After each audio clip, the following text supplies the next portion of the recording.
अद्भुत नेतृत्व है और भारत को बहुत आगे ले गए और बहुत से ऐसे निर्णय लिए उन्होंने जो अभूतपूर्व हैं। कि जितने लोग अयोध्या जी में दिखे, क्या सब भारतीय जनता पार्टी के सदस्य थे क्या? प्रदेश में जहाँ भी संगठन है और प्रदेश के बाहर भी जहाँ चाहें स्वेच्छा से मतदान करें, क्योंकि पार्टी का कोई प्रत्याशी चुनाव मैदान में नहीं है और दल का किसी अन्य दल के साथ गठबंधन भी नहीं है। चर्चा चल रही है कि कुंडा की राजनीति किस दिशा में, क्योंकि आपकी राजनीतिक मुलाकातें भी हुई, उसके बाद आपने एक अपील कर दी, क्या रुख है? सब लोग यही जानना चाहते हैं कि राजा भैया का क्या रुख है। देखिए, सब लोग ये जानना चाहते हैं तो सब लोगों को पता भी है कि राजा भैया का क्या रुख है। एक कार्यकर्ता सम्मेलन के माध्यम से हमने अपने सभी शुभेच्छुओं को ये कह दिया है कि दल का कोई प्रत्याशी मैदान में नहीं है और गठबंधन भी किसी दल से नहीं है। तो आप लोग स्वविवेक से, स्वेच्छा से जहाँ चाहें, जिसको चाहें मतदान करें, समर्थन करें, आशीर्वाद दें। लेकिन आपकी मुलाकात विनोद सोनकर, संजीव बालियान से हुई, अमित शाह जी से भी बेंगलुरु में आपकी मुलाकात हुई। इस मुलाकात के बाद भी आखिरकार न्यूट्रल रहने का फैसला क्यों? नहीं, हम बताते हैं ना। देखिए, मुलाकातें तो सब समय, आपने जैसे भाजपा प्रत्याशी का नाम लिया तो मुलाकात करने सपा प्रत्याशी भी आए। आप भी कई पत्रकारों से मिलते हैं तो क्या उनके चैनल में थोड़ी शामिल हो जाते हैं? या हम लोग राजनीति में हैं, अलग अलग दलों के नेता, भेंट होती रहती, बात होती रहती है, संबंध सबसे अच्छे हैं। लेकिन जब तक दल का गठबंधन नहीं हुआ है तब तक एक दल का नेता दूसरे दल के मंच पे या कैसे जा सकता है ये? लेकिन राजा भैया, जब राज्यसभा के चुनाव हुए थे उस समय में आपने जी एक स्टैंड लिया था, लेकिन इस बार वो स्टैंड जब नहीं, गत 8 वर्षों से। ये द्विवार्षिक चुनाव हैं, इसलिए कि हम दर्शकों को भी बता दें कि हर 2 वर्ष पे राज्यसभा का और विधान परिषद के चुनाव होते रहते हैं। इसमें विधायक वोट देते हैं और राज्यसभा और विधान परिषद के सदस्य चुने जाते हैं। तो ये 2018 से हम देते आ रहे हैं।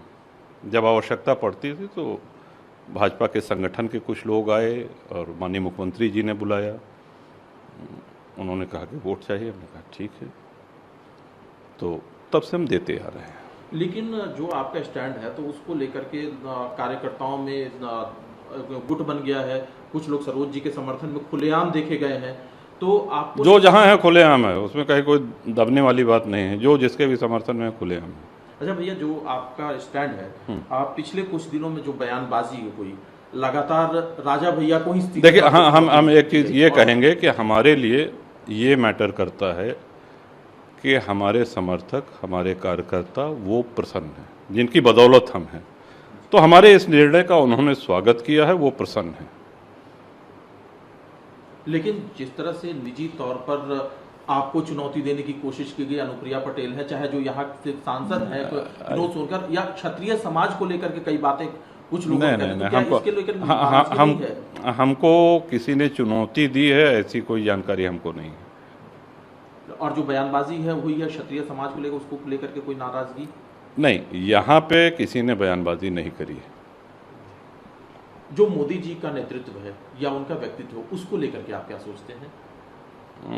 अद्भुत नेतृत्व है और भारत को बहुत आगे ले गए और बहुत से ऐसे निर्णय लिए उन्होंने जो अभूतपूर्व हैं। ये कहा जा रहा है कि चूंकि जब कयास लगाए जाते हैं तो बहुत तरह के कयास मीडिया में भी लगाए जाते हैं।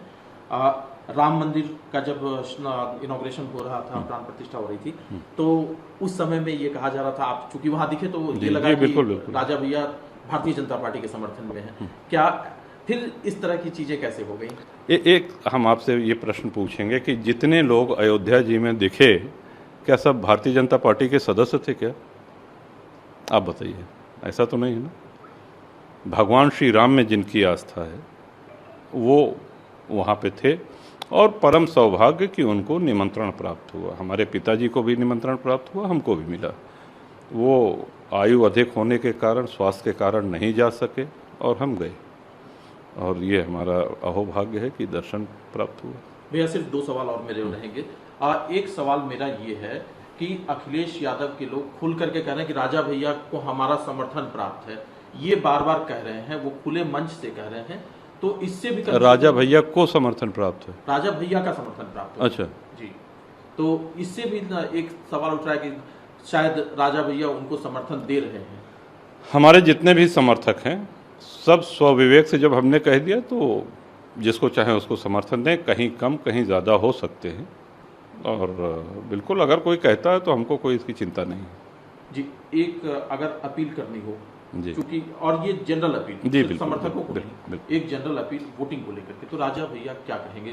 चूंकि आपका प्रभाव सिर्फ कुंडा ही नहीं, प्रतापगढ़, अमेठी, सुल्तानपुर, हर एक दल के नेता होने के नाते सबसे पहला दायित्व तो हमारा है कि अपने दल के पदाधिकारियों को, अपने शुभचिंतकों को, वो प्रतापगढ़ और कौशाम्बी के अलावा प्रदेश में जहाँ भी संगठन है और प्रदेश के बाहर भी जहाँ चाहें स्वेच्छा से मतदान करें, क्योंकि पार्टी का कोई प्रत्याशी चुनाव मैदान में नहीं है और दल का किसी अन्य दल के साथ गठबंधन भी नहीं है। तो ये सीधा और सुस्पष्ट संदेश है, जिसको हम मंच से भी कह चुके हैं और कई माननीय पत्रकारों के माध्यम से भी कह चुके हैं। इस एक लाइन के संदेश के बाद मैं नहीं समझता कि इसकी बहुत मीमांसा करने की आवश्यकता है, इसकी बहुत समीक्षा करने की आवश्यकता है, और जिसको जहां मतदान करना हो करें।